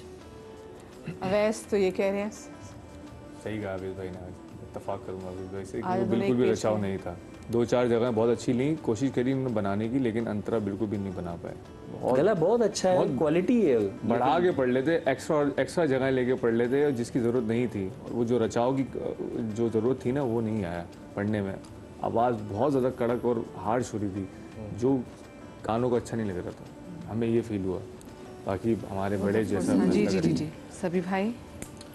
अहमद गुलजार ने शुरू बहुत अच्छा किया और यकीनन इस नात पर इनकी मेहनत है जो इन्होंने इतने बहलावे खूबसूरत लेके दिखाए, नाजुक जगहें लगाई। लेकिन बेटे अंतरा जब लेते हैं ना तो आवाज़ को हार्ड नहीं होना चाहिए, हार्ड से मुराद ये कि करख्त नहीं होना चाहिए। इसलिए कि आप इतने अच्छे अंदाज से शुरू किया आपने, और आपका हर लफ्ज़ नर्म आ रहा था और अदाई भी पूरी थी आपकी, सांस भी पूरा था आपका, लेकिन आपने लफ्ज़ों पर बहुत ज़्यादा तवक्कुफ़ करके और उसमें कारीगरी दिखाने के चक्कर में उस लफ्ज़ पर तवक्कुफ़ करके नात की फील्ड से बाहर निकल लेते हैं। बेटा याद रखो कि हर नात का एक तासुर होता है, जो जमता है तो गहरा होता है और होता चला जाता है। अगर वो मुश्किल हो जाए उसके लिए, सुनने वाले के लिए, तो जो सुनने वाले लोग हैं ना बेटे बहुत हसास, वो फ़ौरन पकड़ लेते हैं कि अब ये फनकारी के इजहार में नात कहीं रह गई पीछे। बहुत अच्छा पढ़ने वाले हैं आप, लेकिन आपने आज अंतरे में जो मसाइल पैदा किए हैं वो सुनने वाले के लिए ज़रा तकलीफ दे हो जाते हैं बेटा। सिद्दीक भाई देखिए, एक तो इनके कलाम का इंतखाब जो था वो बहुत ही उम्दा था कि लेकिन रज़ा ने ख़त्म सुखन इस पे कर दिया, खालिक का बंदा खल्क का आका कहूँ तुझे, इमाम अहमद रज़ा का कलाम। लेकिन ये इसकी जो ट्यून जो थी, इनको सादा अंदाज में पढ़ना चाहिए था। कोशिश तो इन्होंने बहुत की है, लेकिन अभी इनको थोड़ी मेहनत की ज़रूरत है और वाज़े अंदाज में सुनने वाले के दिल को देखें। जब एक कैफियत तारी होती है तो उस नात का एक मज़ा और होता है। क्या कहना, इन्होंने कोशिश की है, लेकिन इनको अभी मज़ीद मेहनत की ज़रूरत है। और इसमें एक लफ्ज़ बेटा आपने अदा किया, ऐब तनाही, ये सब लोग गलत पढ़ते हैं। ये ऐब तनाही, ऐब तनाही, ठीक है, ऐब तनाही नहीं, इजाफत नहीं है उसमें, ये बहुत बड़ी गलती है। सही जी तर्क भाई। अलामा साहब। जी, मैं भी मुत्तफ़िक़ हूँ तमाम ही बुज़ुर्गान की बातों से, और परवरदिगार ने इनको सुर और आवाज़ बहुत ज़बरदस्त दी है, लेकिन शायद उसमें चूँकि आवाज़ बहुत ज़्यादा इन्होंने घुमाई और शायद हद से ज़्यादा चूँकि ये बढ़ गए आगे, इसलिए अल्फाज इतने ज़्यादा वाज़ेह नहीं समझ में आ रहे थे और जो मैसेज था वो शायद अच्छे तरीक़े से कन्वे नहीं हो सका। क्या बात, बिल्कुल बड़ी ये हाँ भाई, अगले साल ना हमें लगता है कि हमें कुछ ना फारसी भी जो नाते हैं उनका भी इंतखाब करना चाहिए, क्योंकि यहाँ पे अल्लामा तकी जो है मेदवी साहब यहाँ पर हमारे साथ मौजूद होंगे। मुझे जनाब एक ब्रेक की तरफ जब जाना है, और मैं आपको एक बार फिर से जो हमारे बाकी आज के 3 कंटेस्टेंट रह गए हैं कि आपके पास टाइम होगा सिर्फ और 2.5 मिनट का, और अगर आपका बजर बच भी जाता है और आपको लगता है आपकी लाइन कंप्लीट हो जाएगी 10 सेकंड के अंदर, तो अपनी लाइन आप ज़रूर जुमला मुकम्मल कर लीजिएगा। और आज इतना मुश्किल दिन है हमारे लिए वो इस वजह से क्योंकि आज जो 5 कंटेस्टेंट आए हैं इनमें से 3 कंटेस्टेंट आज के मुकाबले से बाहर हो जाएंगे और 2 फिर जो कंटेस्टेंट हैं वो हमारे साथ जाएंगे सेमीफाइनल में। बड़ा मुश्किल दिन है जी। छोटी सी ब्रेक लेते हैं और ब्रेक के बाद हाजिर होते हैं।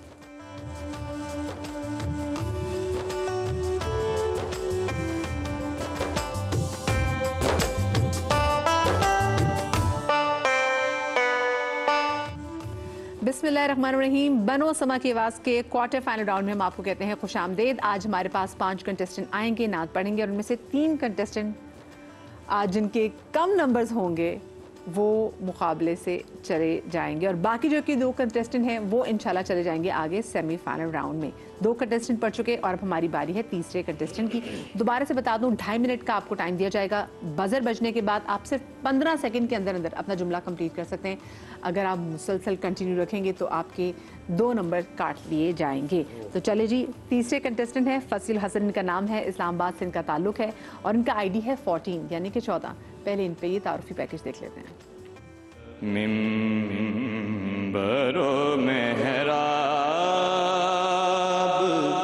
इस्लामाबाद शहर से ताल्लुक रखने वाले हमारे अगले कंटेस्टेंट फसील हसन। फसी ने अपनी खूबसूरत आवाज से अपने उस्ताद मोहतरम जनाब सलमान कौनैन साहब को किया सुरखरू, और पिछले 2 राउंड में इन्होंने परफॉर्म किया बेहतरीन।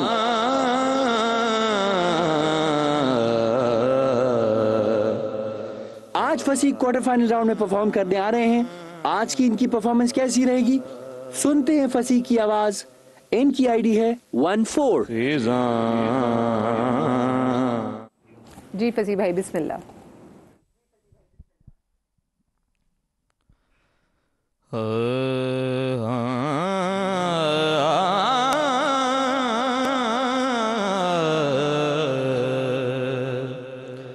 अल्लाह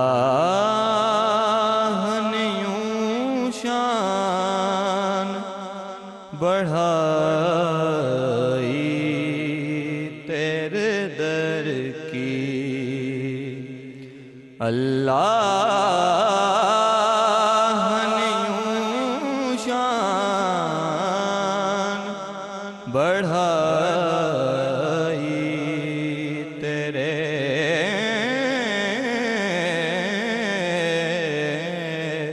तेरे दर की ताज़ीम खुद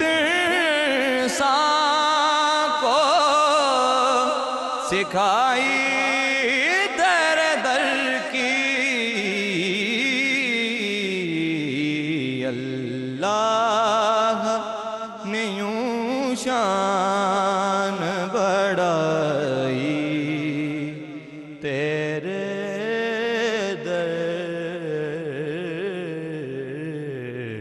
की तारीफ था मेरी रूह पर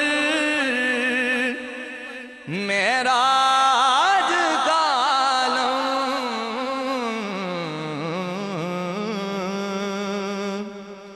तारीफ था मेरी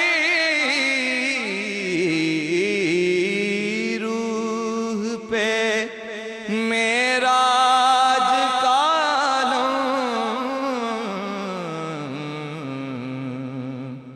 जाली जो मेरे हाथ में आई तेरे दर की जाली जो मेरे हाथ में आई तेरे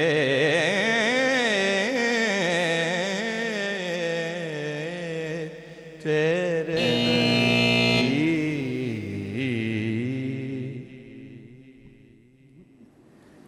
ठीक है। हाँ कोई बात नहीं, वो टाइम बस ख़त्म करना है। हाँ दैट्स परफेक्टली फाइन। ठीक है जी। बहुत वेरिएशंस इन्होंने दिखाई, अपना जो दिखा सकते थे। एक जगह पे थोड़ी सी चीख भी गले में आई, लेकिन मुझे बहुत अच्छा लगा सुन के, बहुत अच्छा लगा। ऐसा लगा था कि इनके उस्ताद मोहतरम सलमान भी पढ़ रहे हैं और हम आंखें बंद करके सुन रहे हैं। कमाल पढ़ा इन्होंने, 2-4 जगह तो ऐसी इन्होंने वेरिएशन दिखाई, बहुत ज़बरदस्त। और जिस तरह उनकी परफॉर्मेंस थी, आपकी आंखें नमी हुई, बहुत तासीर वाला उनका बहुत तासीर। जी सभी भाई, वसीउल हसन ने माशाल्लाह आज एक दुश्वार धुन को सहल किया पड़ता। बिल्कुल। लेकिन बेटे बाज़ लफ्ज़ नाक में चले जाते हैं ना, तो उसका ऐलान वाज़े नहीं होता। इसलिए नाक से पढ़ना जो है, खूबसूरती के साथ पढ़ना हो तो नाक से अच्छा लगता है, वरना लफ्ज़ नाक में चला जाए तो ऐब बन जाता है। बाकी आपने बहुत ओवरऑल बहुत अच्छा पढ़ा, क्योंकि इतनी छोटी छोटी जगहें थी, इसमें बहुत तेज़ी से गुजरना था उनसे। और बाज़ जगहें आपने इतनी खूबसूरत बहलावे लिए कि बहुत दिल खुश हुआ। बहुत अच्छा पढ़ा आपने, माशाल्लाह। जी सिद्दीक भाई। मैं इत्तेफाक करता हूँ, इत्तेफाक करता हूँ। हकीकत है कि ये बाकायदा तरबियत याफ्ता है जी जी, और जो जगहें इन्होंने बनाई हैं। अब यह है कि इस वक्त गला भी जो है ना, और लाइव पढ़ रहे हैं। जी जी बिल्कुल बिल्कुल। तो लेकिन जो जगहें भी इन्होंने बनाई हैं बहुत खूबसूरत बनाई हैं। तो माशाल्लाह माशाल्लाह। अल्लाह मसाल। हम ये अर्ज़ करेंगे कि वक्त जो है वो बहुत मुख्तसर है और उसके अंदर अपने फ़न का इजहार करना बहुत मुश्किल काम होता है और स्ट्रेस होता है आदमी को और सारी चीज़ें होती हैं। तो उनके साथ होते हुए बहरहाल इन्होंने कोशिश बहुत अच्छी की और कहीं कहीं हमें महसूस हुआ कि शायद सुर ज़्यादा लगा दिए, लेकिन कहीं कहीं बहुत अच्छे तरीक़े से धीमे अंदाज में भी सुर को लेकर आए। तो दोनों रुख नज़र आए और अच्छा रहा कलाम माशाल्लाह से। तकी भाई की क्या कमाल ऑब्जर्वेशन है भाई। अगले साल से टीम देख ले आप ज़रा, ठीक है। ये बनो समा की आवाज़ में इनका होना भी एक तो इन पर जो है ना, ये मुकाबले का प्रेशर जो है ना जहन पे, ये भी इस वक्त इन पर बहुत असर। अच्छा जी, चले भी जल्दी से मैं आ जाती हूँ नेक्स्ट। हमारी जो आज की कंटेस्टेंट है इस्लामाबाद से इनका ताल्लुक है, आमना आमिर। आईडी इनका है 18। इन पे पहले तारुफ़ी पैकेज देख लेते हैं। तो खलबत में आमना आमिर हमारी आज की अगली कंटेस्टेंट जो ताल्लुक रखती हैं इस्लामाबाद से। आमना की पहले और दूसरे राउंड की परफॉर्मेंस ने हमारे सुनने वालों को किया बेहद मुतासिर।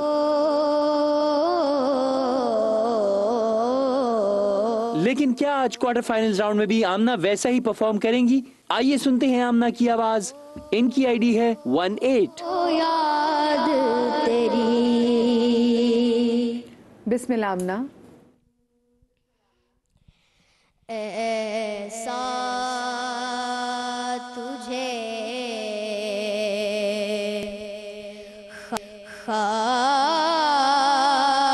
खालिक ने तरहदार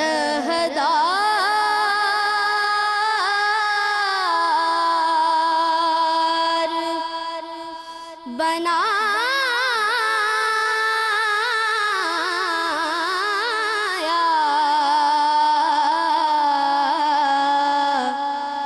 यूसुफ को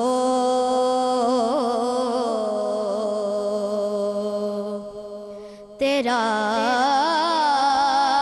तालिबे दीदार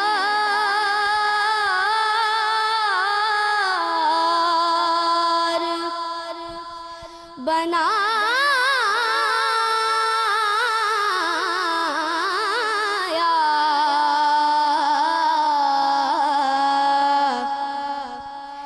ऐसा तुझे खालिक ने कुंजी तुम्हें दी अपने खजानों की खुदा ने, कुंजी तुम्हें दी अपने खजानों की खुदा ने,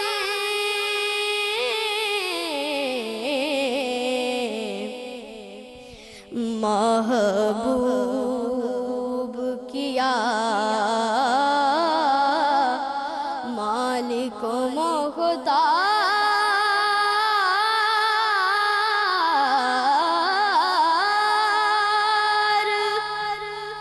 बनाया।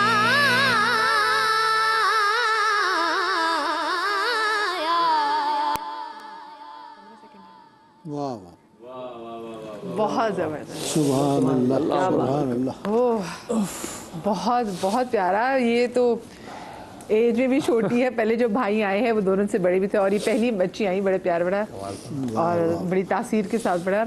मैं और ऐसी तासीर कि हम सब जो है आंखें हम सब की तरह होगी। मुझे छोटी सी ब्रेक लेने दें, अब मैं ब्रेक से वापस आती हूँ और फिर इंशाल्लाह आमना आमिर की हम वो प्री मार्क्स लेंगे। कहीं मत जाइएगा।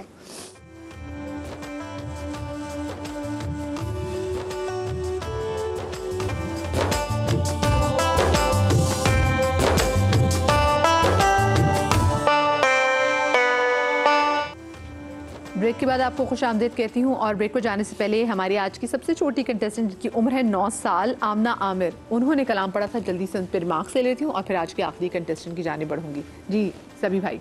कुछ लोगों को अल्लाह नवाजता है और उनके वो सादा पढ़ें, वो फ़न के एतबार से पढ़ें, उनके पढ़ने में अल्लाह ने बरकत रखी है। ऐसी ये बच्ची आमना है, इसने सादगी में भी पुरकारी दिखाई और महारत से छोटे छोटे नोट्स लिए, लेकिन जो सबसे ज़्यादा अहम चीज़ थी ना, शुरू से आखिर तक एक ऐसी तासीर और फ़ज़ा जो पलकों को भिगा दे, वो और सिद्दीक भाई। बस जो फसी भाई ने, सभी भाई ने कह दिया, मैं इससे इत्तेफाक करते हुए इतने बच्चों को सुना, सब ने अल्लाह के महबूब की तौसीफ़ व सना बयान की है। हम किसी के बारे में ये नहीं कह सकते, लेकिन इस बच्ची ने दिली तौर पर बड़ा मुतासर किया। सही, अल्लाह इसको खुश रखे। अलामा तकी साहब। जी वैसे तो बहुत खूबसूरत पढ़ा और मेरे ख्याल से पूरे हमारे सेट पर एक ख़ास माहौल बन गया, लेकिन शायद हो सकता है कि माइक की वजह से या जो भी प्रॉब्लम थी उसकी वजह से हमें थोड़ा सा तलफ़ुज़ में क्लैरिटी इतनी महसूस नहीं हुई। शायद कमसिन होने की वजह से भी, क्योंकि शायद ये बाकी जो कंसिस्टेंट हैं उनके मुकाबले में थोड़ी सी कमसिन हैं, तो ज़ाहिर सी बात है कि अल्फाज वैसे वाज़े नहीं हैं। लेकिन बहरहाल इन्होंने अपने आवाज़ का सहर हमारे पूरे सेट पर तारी कर दिया। माशाल्लाह माशाल्लाह। चलिए जी, वक्त हो गया आज के आखिरी कंटेस्टेंट का, जो कि हाफिजा फातमा से आईडीन का है जी 11। जल्दी से इन पे तारुफी पैकेज पहले देख लेते हैं। तो अजब क्या सवा टीवी के नातिया मुकाबले में आज आप सुनने जा रहे हैं फैसलाबाद से हाफिजा फातिमा को। फातिमा की पिछले 2 राउंड की परफॉर्मेंस ने हमारे जजेस और सामाइन को किया है बेहद मुतासिर, और यकीनन इनके कॉन्फिडेंस और इनकी पढ़त ने इनको इस काबिल बनाया है कि ये क्वालिफाई कर गई हैं क्वार्टर फाइनल राउंड के लिए। आज फातिमा कैसा परफॉर्म करेंगी, आइए सुनते हैं इनकी आवाज। इनकी आईडी है 11। बिस्मिल्लाह फातिमा।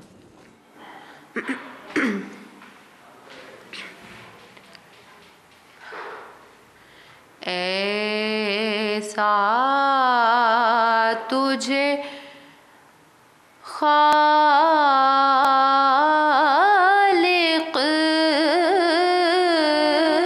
ने तरहदार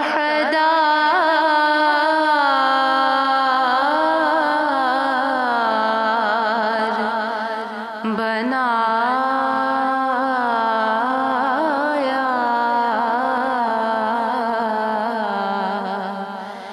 ऐसा तुझे खालिक ने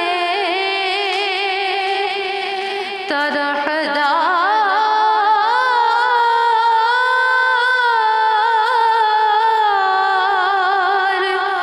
बनाया,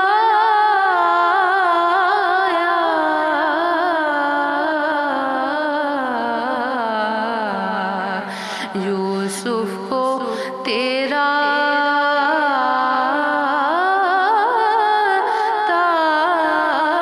तालिबे दीदार बनाया,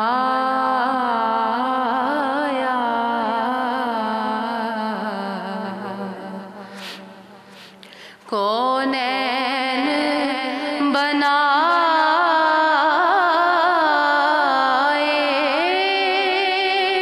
गए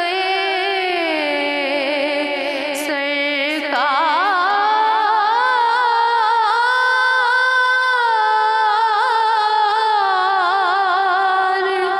की खातिर,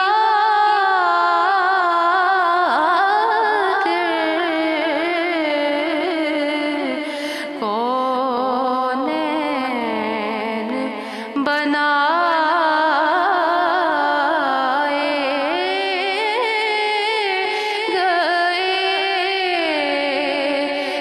सरकार की खातिर,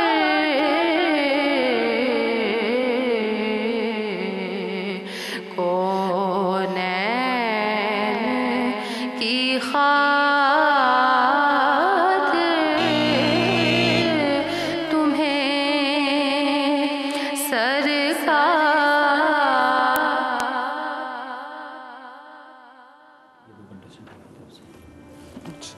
चलें चलें, जल्दी से मैं आपसे 1 लाइनर्स ले लेती हूँ ताकि फिर मेरे रोज़ेदार बच्चे भी उनकी सभी, अब बल्कि प्यारे बच्चों आप मेरे पास आ जाओ, तब तक मैं इनसे रिमार्क्स ले लेती हूँ। जी सभी भाई। हाफिजा फातिमा ने पिछले 2 राउंड में बहुत मुतासर किया था, लेकिन आज पता नहीं वो घबरा गई हैं या क्या है।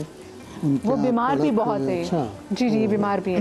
तो आज उनकी परफॉर्मेंस ये बात जाहिर कर रही थी कि वो कहीं एक स्केल पे रह नहीं पा रही हैं, बिखर गई हैं पढ़ते पढ़ते। सही, खैर बहरहाल नंबर ठीक है। दे दीजिए। सिद्दीक भाई। देखिए इस वक्त पढ़ना जो है, और आप बता रही हैं कि ये बीमार भी हैं, जी जी, लेकिन माशाल्लाह बहुत हाँ खूबसूरती के साथ ये पढ़ गई हैं। सही। अब ये नंबर ही फैसला करेंगे, ठीक है, बाकी तो वहाँ से फैसला होगा। ठीक है ठीक है। अच्छा आप जरा फाइनल आके प्लीज टोटल वगैरह करें, ताकि भाई 1 लाइनर आपकी तरफ से चाहिए मुझे। बस ये कि पढ़ना ज़रा मुश्किल काम होता है, आवाज़ इतनी जमी हुई महसूस नहीं हो रही थी, थोड़ी सी जो है उसके अंदर चुभन सी थी, लेकिन ये कि बहरहाल नात रसूल मकबूल है, इंशाअल्लाह खुदा की बारगाह में कबूल। हम तो जाहिर के मुकल्लफ हैं, वरना बातिन में तो हुजूर के यहाँ जो कबूल हो जाए वही सबसे बेहतर। क्या प्यारी बात। अच्छा जी, सैयद ज़ोहान ताबिश, सैयदा नबा, आसिया और मोहम्मद अबान आज मेरे साथ ये प्यारे प्यारे नन्हे जो है ना रोज़ेदार मौजूद हैं। मुझे जल्दी जल्दी बता दो, आज 3 अच्छे काम क्या किए? मैंने मम्मा की हेल्प की और मैंने पौधों को पानी डाला। जबरदस्त। और मैंने अपने छोटे भाई के काम में हेल्प की। जबरदस्त। आपने अच्छा काम किया आज? मम्मा का सिर दबाया। मामा का सिर दबाया और मम्मा की टांगे दबाई। टांगे भी दबाई मेरी बच्ची ने, अल्लाह अल्लाह। और इतनी प्यारी तैयारी किसने कराई है? मामा ने। आपने क्या किया ज़ोहान? मम्मा की एक दफा बात मानता हूँ एक आवाज में। अच्छा। रोजा रखता हूँ। हाँ।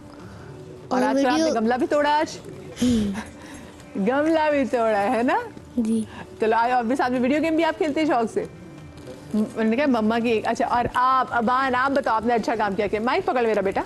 मैंने अपने पापा के पैर दबाए। हाँ। उनके काम किए। अच्छा। उनकी बातें मानते। अच्छा, गले को हाथ लगा के बता रहे हो, मुझे लगा शायद गला भी दबाया, ऐसा नहीं। अच्छा जी, ये जो प्यारे प्यारे बच्चे मेरे साथ 4 नन्हे रोजेदार मौजूद हैं, इनको जाएंगे लाइफ बॉय की जानिब से गिफ्ट हैम्पर्स। और लाइफ बॉय का ये आज़म भी है कि पहुंचाओ अच्छाई सबके हाथ। अब रिजल्ट मुझे बता दे जी, ये बताएं, ये आप बताएं, आप अनाउंस कीजिए जी, कौन 2 कंटेस्टेंट ऐसे जो रहेंगे? अच्छा जी, ये मरहला है बहुत मुश्किल, इसलिए कि लास्ट मिनट है। पढ़ा बहुत अच्छा, लेकिन बहरहाल पहले नंबर पे हैं आमना आमिर और दूसरे नंबर पे हैं सैयद अहमद शाह। सैयद अहमद शाह और आमना आमिर, आपको बहुत बहुत मुबारक हो। आप जा रहे हैं हमारे साथ सेमीफाइनल राउंड में। और बाकी के हमारे 3 contestant, Hafiza Fatima, you were my favourite, लेकिन आज आपकी तबीयत भी ठीक नहीं थी, लेकिन आप फिर भी इतनी हिम्मत की। आपको इसी की बहुत बहुत मुबारक हो। आप लोगों से मैं इजाज़त लेती हूँ। तकी भाई आपका बहुत शुक्रिया। और तकी भाई आज तक उनका आज आखिरी डे था हमारे साथ, इसके बाद अपने घर को रवाना हो जाएंगे वापस। तकी भाई खैर खैरियत से भी जाएँ और इंशाल्लाह अगले साल आपसे मुलाकात होगी। आप लोग अपना बहुत सारा ख्याल रखिएगा, शाद रहिए, आबाद रहिए, अल्लाह के गम से महफूज रखे। अल्लाह हाफ़िज़।